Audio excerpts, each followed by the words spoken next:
We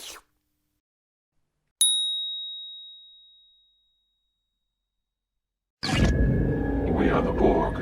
Lower your shields and surrender your ships. We will add your biological and technological distinctiveness to our own. Your culture will adapt to service us. Resistance is futile.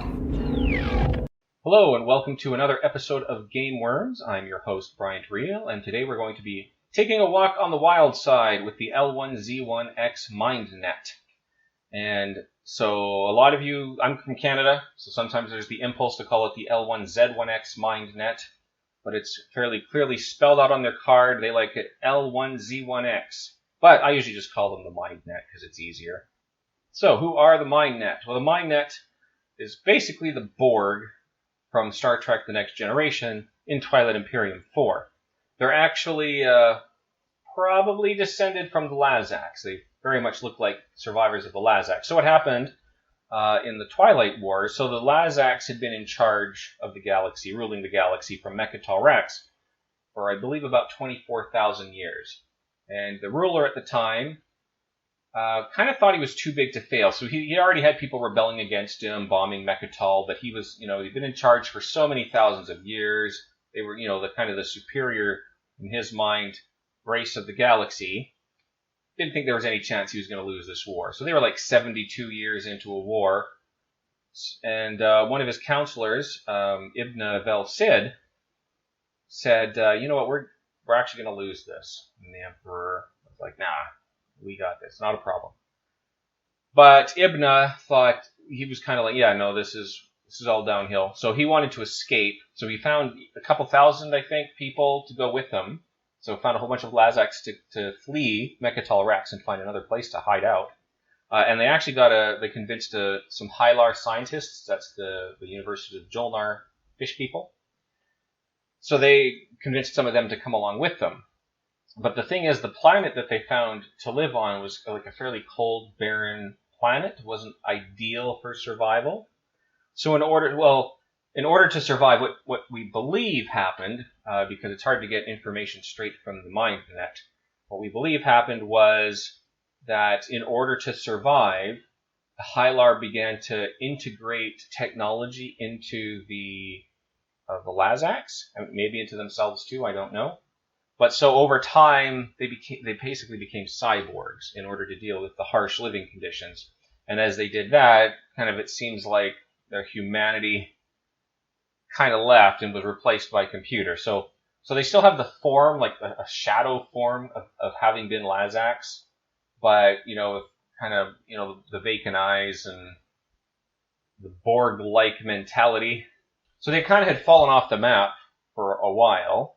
And then 13 years prior to the setting where Twilight Imperium takes place, there was a Hakan trade ship that disappeared near Israel, an Israel outpost, and the Israel got this beacon, there was this emergency call from a ship that just vanished, and then this massive fleet just showed up of L1Z1X ships, and basically they came to Mechatol Rex and said, well, we're the descendants of the Lazaks, the rightful rulers of the galaxy. If you guys are going to pick another ruler, it's got to be us. The Winarans apparently were a little torn. Some of them were like, yeah, these guys, they look like the Lazaks, they're legit. But then other Winarans were like, ew, these guys are creeping me out. I don't think this is really them. They're not all together there. So they were not allowed to just waltz back into Mechatol Rex, and they're not overly popular in the galaxy. People that associate with them seem to disappear. There was a Winaran that went to their home planet, 0.0.0, which everybody else just calls null, and he never came back. So who knows what's going on with these guys, but they are not... Diplomacy does not seem to be their favorite approach to doing things, or at least they're not good at it. Well, let's take a look at their starting in the game abilities. So starting technology, neural motivator, which I think I really like that as a starting tech. I would say that's pretty strong. Plasma scoring I can do without, but it's okay. Their starting units: 1 dreadnought, 1 carrier, 3 fighters, 5 infantry, 1 space dock, 1 PDS. Pretty good fighting force. And it doesn't have the 2 carriers that a lot of people like to look for, but it doesn't really matter because they have a dreadnought. And dreadnoughts usually only carry 1, but actually the Mindnet starts with a special dreadnought, which we're going to look at in a second. But pretty sizable starting fleet. Now let's take a look at their faction abilities. So they have an ability called Assimilate, which I feel like is an obvious nod to Star Trek The Next Generation Borg. When you gain control of a planet, replace each PDS and space dock that is on that planet with a matching unit from your reinforcements. So normally, when you take a planet from somebody else and they have a PDS and or space dock, those are destroyed when you take over the planet. But that's not the case with the Mindnet. So they're able to take them over and assimilate them with their own systems. So if you have the pieces available, then you can replace your enemy's units with yours. So if they had a space dock there, as long as you have a space dock piece available, you can remove theirs and put yours on. So that can really, if it's a point on the board where you really want to defend, like let's say it's a home system that belongs to somebody that's on the verge of winning, and you're like, oh, I can't let them get this home system back. It really gives you a push forward in being able to defend it more quickly, set up a defense more quickly. So that's pretty good. Harrow. After each round of a ground combat, your ships in the active system may use their bombardment abilities against your opponent's ground forces on the planet. So that just means bombards. Okay, so bombards usually are only the very beginning of combat. So essentially your dreadnoughts and war suns are bombing the planet surface right before your troops run into the chaos there. But with Harrow, every round you get to just keep bombing. Your troops, they don't care. They're mindless Borg. They just run around and, as they're being bombed, they don't care. Okay, so you just get to keep bombing your enemy, which can help turn an advantage if it's an unfair, if you're going against like a Sol or Arborek planet that's got more guys than you can comfortably handle. Throw a few dreadnoughts in there to just keep bombing them. So, all right, let's take a look at their special unit here, the Super Dreadnought. So normal Dreadnought only has a capacity of 1, so I would say a really good feature of the Mindnet's Super Dreadnought is the capacity 2. So I really don't think you need to worry at all about the single carrier, because very few systems have more than 2 planets. So this is on your first turn. As long as you're adjacent to a 2-system planet, you can send him here, send the carrier wherever else. So that's pretty good. And unlike other dreadnoughts, this one actually improves its combat roll as well when it levels up. So it starts off at a 5, which is normal. But if you get the Super Dreadnought, that attack will go to 4. All right, let's take a look at their flagship. So their flagship is 0.0.1. During a space combat, hits produced by this ship and by your dreadnoughts in this system must be assigned to non-fighter ships if able. And for me, that's kind of a terrifying ship to come up against, because you kind of depend. I think for most, not all factions, but most factions, you're depending on having a few fighters in there to help protect your more valuable ships. But if all the dreadnoughts and the flagship are bypassing your fighter screen, then you're kind of hooped, right? So that's a pretty good ability. And it hits on a 5 with 2 dice, and it has a capacity 5. So I would say this is, in my opinion, an above average flagship. Pretty strong flagship. All right, let's take a look at we've already talked about their Super Dreadnought 2, so let's take a look at their other racial technology here, the inheritance systems.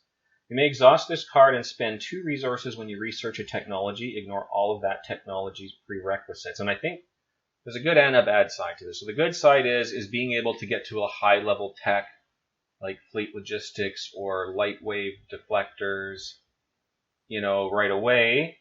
Pretty handy. If you want to go for War Suns right away, you can skip all the prerequisites. You have to pay a little extra money. The only downside really with this is it's a 2 yellow tech. So you have to have 2, and you don't start with the yellow. So you have to get 2 yellow techs. And I know that a lot of people that's the least favorite tech type to get into deep is the yellows. And we haven't really talked about those a lot, but there are a couple I think that would be worth getting if you wanted to go that way. May or may not be worthwhile, but sorry, I just have to look them up here, which ones they were. So no, it wasn't that one. Yeah, I like exploring Scanlink Drone Network. It's a new one that came with the Prophecy of Kings expansion. It lets you, every time you activate a system, you can explore a planet that already has your units on it. So, if you just want to get more of those exploration cards, like if you're looking for, relics so you can get an artifact or something, that's not a bad one. I really like them. Graviton laser system, though, can be pretty good, especially in combination with your flagship. So it's basically your PDSs or anything with space cannon, mainly your PDSs, are bypassing fighters and hitting the main ships. So, it's doable. May or may not be your best plan, but it's good technology in and of itself. It's just tough to get to. All right, let's take a look at their other units. We've looked at the flagship. Let's take a look at the mech. And again, this comes with Prophecy of Kings expansion. And this is called the Annihilator. While not participating in ground combat, this unit can use its bombardment ability on planets in its system as if it were a ship. And I think this goes really, really well with your hero ability. So they don't bombard very high. It's an 8. But with hero, you're bombarding every round, right? And so basically just adding your mechs, as long as you didn't put them in the ground invasion. So you kind of have to decide on the invasion step, would I rather have these guys in space bombarding at an 8 or on the planet fighting at a roll of 6 and higher? So, but not too shabby. I would say not great either. All right, let's take a look at their other Prophecy of Kings supplies, and that is the leaders. So their agent. So again, the agent starts the game active. You can use it once per round. Typically, it's an ability that you use, and then you exhaust the card for the round. So after a player activates a system, you may exhaust this card to allow that player to replace one of their infantry in the active system with one mech from their reinforcements, and I think that's pretty nice, pretty easy to use too. So it's just a cheap, easy way to get your mechs out quickly. Okay, their commander is named 2Ram. The commander has an unlock ability, and they're all unique. So this one is to have 4 dreadnoughts on the game board, which I think you're going to want to do anyways because you have pretty good dreadnoughts. Units that have planetary shield do not prevent you from using bombardment. So once you get this unlocked, you don't have to worry about PDS blocking your bombardments anymore. So again, your hero is extra deadly once this comes out. So normally War Suns negate PDS, but you don't really have to worry so much about getting War Sun tech to rely on your bombardment abilities. Just get your commander unlocked. Their hero, is the Helmsman. Unlocked. The standard for heroes is 3 scored objectives. The ability is called Dark Space Navigation. Action. Choose one system that does not contain another player's ships. You may move your flagship and any number of your dreadnoughts from other systems into the chosen system. Then purge this card. So ability, a good way to conglomerate, I guess, all of your powerful ships into a single space, like when you're setting up for a big attack. But I feel like it's something you'd want to do at the end of one round and then try to act at the beginning of another round before people can, just throw diplomacy down on that system that you're targeting or whatever. So I think you kind of got to be clever about its use. I think it's situational, I guess. So it's not that it's a terrible ability. I think it's just very situational. You got to use it carefully. Again, I'm speaking as somebody who hasn't used the expansion yet. A lot of this is guesswork on my end. Forgot to talk about their home planet. I usually do that earlier on. So their home planet is 0.0.0 or null. And it's, as described by the planet card, a technological nightmare. So horrific planet to live on, but very high resources. So they've really optimized the place for gaining materials they need to survive. So 5 resources, which is pretty high, but 0 influence. Again, it's a terrifying, scary planet. Not a lot of political sway from these guys. The last one I want to look at is their promissory note. This is their faction promissory note. Called Cybernetic Enhancements. At the start of your turn, remove 1 token from the L1Z1X player's strategy pool and return it to his reinforcements. Then place 1 command token from your reinforcements in your strategy pool. Then return this card to the L1Z1X player. So again, if these promissory notes, this isn't for the owner to use. This is something you would give to somebody else for them to use. So it's like a part of a bartering and agreement. And what it's doing is saying they can spend this card to remove one of your strategy tokens, and then they take a strategy token. So, I don't know. I don't really know if I would want to give this away, because tokens are really tight. They're pretty valuable. I mean, I'd have to have a whole bunch of extras, I think, before I'd even think of giving this away. I don't think it's one people are going to be scrambling over anyway. It's not terrible, but I don't know. I think I might just hang on to that and not hand it out. But yeah, so there's the L1Z1X. Now, for their anthem, I'm quite certain it's not going to pass copyright. So I'm providing a link below. If you would like to stand and click on it, then you can enjoy the anthem of the L1Z1X Mindnet.